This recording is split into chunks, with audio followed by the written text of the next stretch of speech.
সিলেটের সাথে বৈষম্য করা হচ্ছে। যারা কর্মকর্তা দায়িত্বশীল আছেন, আপনারা এগুলা দ্রুতভাবে দেখার বা এটা নির্ধারিত করার দরকার।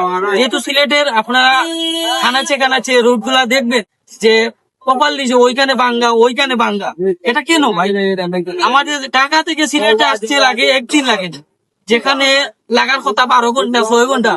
ট্রেনের অবস্থা খারাপ, ট্রেনের এলো যেগুলা যায় রাস্তা এগুলো নষ্ট, এগুলা বাথরুম যে আছে এগুলো লড়ে, এগুলো কি তারা ঠিক করতে পারে না?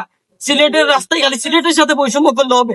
ওই যে ভাই একজন আছে 50 ঘন্টার মতো লাগিয়ে আছে, উনার অবস্থা খুবই খারাপ। উনি যদি মারা যায় এ দায়ীটা কে নিবে? সিলেটের জন্য তো উনি এখানে দাঁড়াইছে। তো আমাদের উচিত উনাদেরকে হেল্প করা।